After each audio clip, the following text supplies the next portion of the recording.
जब सीता जी सहित श्री रामचंद्र जी सुवर्ण के सिंहासन पर विराजेंगे और हमारा मन चिता होगा, अतः मन कामना पूरी होगी।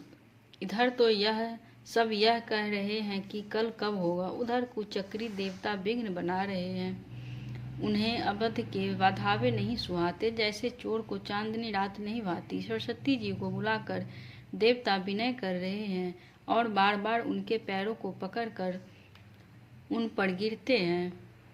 वे कहते हैं, हे माता, हमारी बड़ी विपत्तियों को देखकर आज वही कीजिए जिससे श्री रामचंद्र जी राज त्याग कर वन को चले जाए और देवताओं का सब कार्य सिद्ध हो।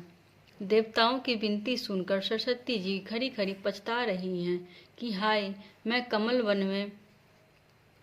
वन के लिए हेमंत ऋतु की रात हुई। उन्हें इस प्रकार पछताते देखकर देवता फिर विनय करके कहने लगे, हे माता, इसमें आपको जरा भी दोष न लगेगा। श्री रघुनाथ जी विषाद और हर्ष से रहित हैं। आप तो श्री रामचंद्र जी के सब प्रभाव को जानती ही हैं। जीव अपने कर्म बस ही सुख दुख का भागी होता है, अतएव देवताओं के हित के लिए आप अयोध्या जाइए। बार बार चरण पकड़कर देवताओं ने सरस्वती जी को संकोच में डाल दिया। जब वह यह विचार कर चली कि देवताओं की बुद्धि ओछी है, इनका निवास तो ऊंचा है पर इनकी करनी नीची है, ये दूसरों के ऐश्वर्य नहीं देख सकते, परंतु आगे के काम का विचार करके चतुर कवि श्री रामचंद्र जी के बन जाने से राक्षसों का वध होगा, जिससे सारा जगत सुखी हो जाएगा। चतुर कवि श्री रामचंद्र जी के वनवास के चरित्रों का वर्णन करने के लिए मेरी चाह करेंगे। ऐसा विचार कर सरस्वती जी हृदय में हर्षित होकर दशरथ जी की पूरी अयोध्या में आई, मानो दुस्सह दुख देने वाली कोई ग्रह दशा आई हो। मंथरा नाम की केकई की एक मंद बुद्धि दासी थी। उसे अपयश की पिटारी बनाकर सरस्वती जी उसकी बुद्धि को फेर कर चली गई। मंथरा ने देखा कि नगर सजाया हुआ है, सुंदर मंगलमय बधावे बज रहे हैं। उसने लोगों में पूछा कि कैसा उत्सव है। श्री रामचंद्र जी के राज तिलक की बात सुनते ही उसका हृदय जल उठा। वह दुर्बुद्धि नीच जाति वाली दासी विचार करने लगी कि किस प्रकार से यह काम रात में बिगड़ जाए। जैसे कोई कुटिल भीलनी शहद का छत्ता लगा देखकर घात लगाती है कि इसको किस तरह से उखाड़ लूं। वह उदास होकर भरत जी की माता केकई के पास गई। रानी केकई ने हंसकर कहा, तू उदास क्यों है? मंथरा कुछ उत्तर नहीं देती, लेकिन लंबी सांस ले रही है और त्रियाचरित्र करके आंसू ढरका रही है। रानी हंसकर कहने लगी कि तेरे बड़े गाल हैं, मेरा मन कहता है कि लक्ष्मण ने तुझे कुछ सीख दी है। तब भी वह महापापिनों दासी कुछ भी नहीं बोलती, ऐसी लंबी सांस छोड़ रही है मानो काली नागिन हो। तब रानी ने डरकर कहा, अरे कहती क्यों नहीं? श्री रामचंद्र, राजा लक्ष्मण, भरत और शत्रुघ्न कुशल से तो हैं। यह सुनकर कुबड़ी मंथरा के हृदय में बड़ी ही पीड़ा हुई। वे कहने लगी, हे माई, हमें कोई क्यों सीख देगा और मैं किसका बल पाकर गाल करूंगी?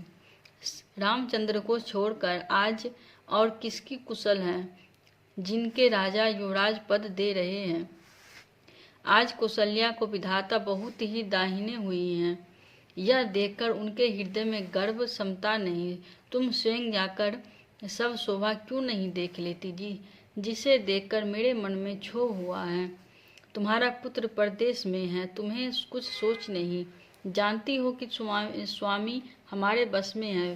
तुम्हें तो तोषक पलंग पर बड़े पड़े नींद लेना ही बहुत प्यारा लगता है। राजा की कपट भरी चतुराई तुम नहीं देखती। मंथरा के प्रिय वचन सुनकर, किंतु उसको मन की मैली जानकर रानी झुककर बोली, बस अब चुप रह, घर फोड़ी है कहीं की। जो फिर कहीं कभी ऐसा कहा तो तेरी जीभ पकड़कर निकलवा लूंगी। कानों, लंगड़ों और कुंवरों की कुटिल और कुचाली जानना चाहिए, उनमें भी स्त्री और खासकर दासी। इतना कहकर भरत की माता कैकेयी मुस्कुरा दी और फिर बोली, हे प्रिय वचन कहने वाली मंथरा, मैंने तुमको यह सीख दी है कि शिक्षा के लिए इतनी बात कही है। मुझे तुझ पर स्वप्न में भी क्रोध नहीं है। सुंदर मंगलदायक शुभ दिन वही होगा जिस दिन तेरा कहना सत्य होगा, अर्थात श्री राम का राज्य तिलक होगा। तुझे भरत की सौगंध है, छल कपट छोड़कर सच सच कह। तू हर्ष के समय विषाद कर रही है, मुझे इसका कारण सुना। मंथरा ने कहा, सारी आशाएं तो एक ही बार कहने में पूरी हो गई, अब तो दूसरी जीभ लगाकर कुछ कहूंगी। मेरा अभागा कपाल तो फोड़ने की ही योग्य है। जो अच्छी बात कहने पर भी आपको दुख लगता है, जो झूठी सच्ची बातें बनाकर कहते हैं, हे माई, वे ही तुम्हें प्रिय और मैं कड़वी लगती हूँ। अब मैं भी ठकुर सुहाती कहा करूँगी, नहीं तो दिन रात चुप रहूँगी। विधाता ने कुरूप बनाकर मुझे परवश कर दिया। जो बोया सो काटती हूँ, दिया सो पाती हूँ। कोई भी राजा हो, हमारी क्या हानि है। दासी छोड़कर क्या अब मैं रानी होऊंगी। हमारा स्वभाव तो जलाने ही योग्य है, क्योंकि तुम्हारा अहित मुझसे देखा नहीं जाता, इसलिए कुछ बात चलानी थी। किंतु हे देवी, हमारी बड़ी भूल हुई, क्षमा करो। आधार रहित बुद्धि की स्त्री और देवताओं की माया के वश में होने के कारण रहस्य युक्त कपट भरे प्रिय वचनों को सुनकर यानी कैकेयी ने बैरिन मंथरा को अपनी सुहृदय जानकर उसका विश्वास कर लिया। बार बार रानी उससे आदर के साथ पूछ रही है, मानो भिलनी के गाने से हिरनी मोहित हो रही है। जैसी भाव हैं वैसी ही बुद्धि फिर गई। दासी अपना दाव लगा जानकर हर्षित हुई। तुम पूछती हो, किंतु मैं कहते डरती हूँ, क्योंकि तुमने पहले ही मेरा नाम गढ़फोड़ी रख दिया है। बहुत तरह से गढ़ छोलकर खूब विश्वास जमाकर तब वह अयोध्या की 7.5 वर्ष की दशा रूपी मंथरा बोली, हे रानी, तुमने जो कहा कि मुझे सीता राम प्रिय हैं और राम को तुम प्रिय हो, सो यह बात सच्ची है, परंतु यह बात पहले थी।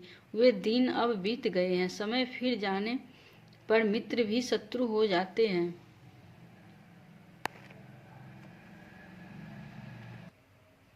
सूर्य कमल के कुल का पालन करने वाला, पर बिना जल के वही सूर्य उनको जलाकर भस्म कर देता है। सौत कौशल्या तुम्हारी जड़ उखाड़ना चाहती हैं, अतः उपाय रूपी श्रेष्ठ वार लगाकर उसे रुद्ध दो। तुमको अपने सुहाग के बल पर कुछ भी सोच नहीं है। राजा को अपने बस में जानती हो, किंतु राजा मन के मैले और मुंह के मीठे हैं, और आपका सीधा स्वभाव है। राम की माता बड़ी चतुर और गंभीर हैं।